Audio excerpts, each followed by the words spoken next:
Hello everyone, today we are going to dive into the randomness. Let's start. First, I'm going to import the library called time. I'm using Python. Secondly, I'm going to make a function which I'll call random. Then I'll make the parentheses and return 1. First of all, I want to make a variable. I'll call this variable t, which is going to represent the time. Then I'm going to put time,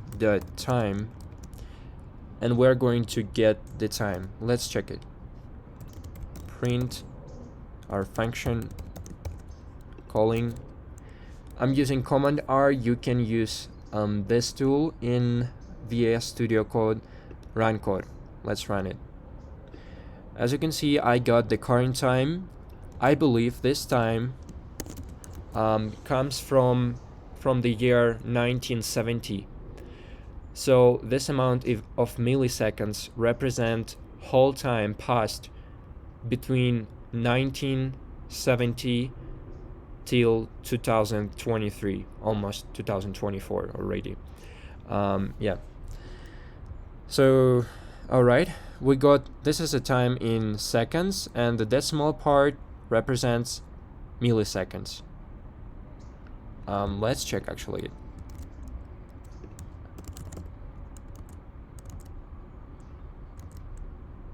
Yeah, that's right. This is the time in seconds.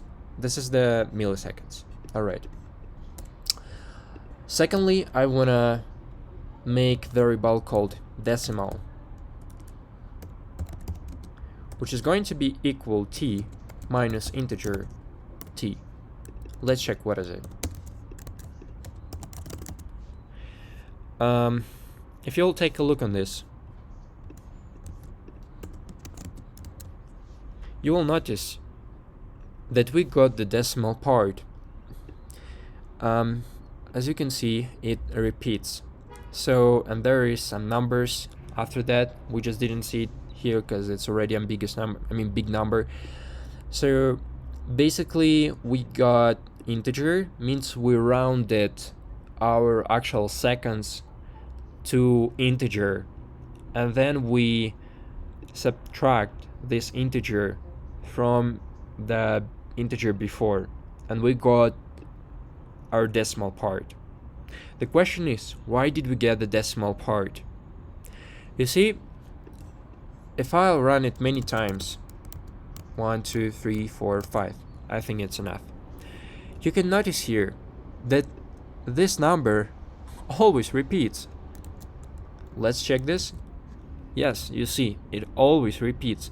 Just sometime after, in seconds, it's not repeating, like 68, and then 69, then 69, 70, 70.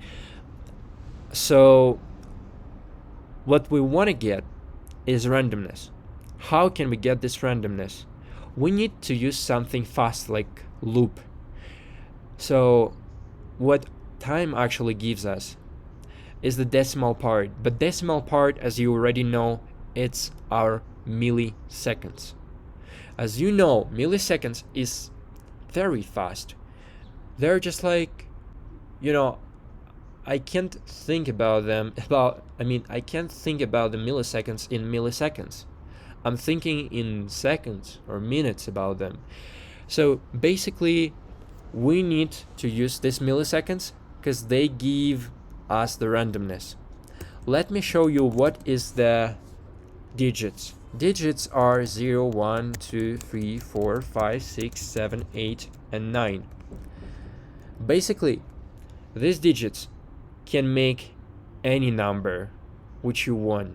Like, you can't imagine something beyond of it. So this basically means that our time in milliseconds can give us each of these digits randomly.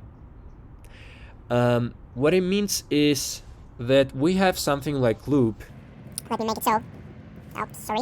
So for clear representation of what I mean by that is that we have actually something like this. 0.7, 0.8, and 0.9. This is our milliseconds, and it goes infinitely fast. I believe this can be, yeah, this is just 1 second. I don't believe. This is 1 second. So in 1 second, we are about to get any of these numbers. So let me lately explain you what it means. Just hold on. Then I want to return only the decimal part. Let's clear it. And as you can see, we got our random generator of numbers. But here's one thing. Why is it random? This randomness appears from my click of the button run. So whenever I click, it's gonna be some of these milliseconds. It's gonna be 0.0, it's gonna be 0.1, or it's gonna be 0.6. I don't know, because whatever time I'll click, I don't know what millisecond it is. So this actually born the randomness. Alright, my click borns the randomness. Okay, let's clear it, and now put here something like that. I'm gonna call it n. That's going to be equal to decimal multiplied by params. But what is the params? I'm going to put this params here, and I'm going to put here 100. Oh yeah, I forgot to return our actual number, and let's make it again. 74, 76, 47, 23, 4, 80, 48. You see, it's absolutely random. I can't predict. I mean, cause my click is random, isn't it? It is. So what I've made here is I made the range. So basically our decimal number now multiplies by 100 and makes it into a range from 100 to 0. I mean from 0 to 100. Let's make range 0.5, and it's gonna give us random, which is not beyond than 0.5. Let's check this. And as you can see, we got 023, 043, or oh my, I just messed my words. We got 0.06, we got then 0.19, 35, so forth. So that is how randomness works. Hope this video found you well, and hope this was clear. Thanks for watching, and hope see you in the next video. Bye bye.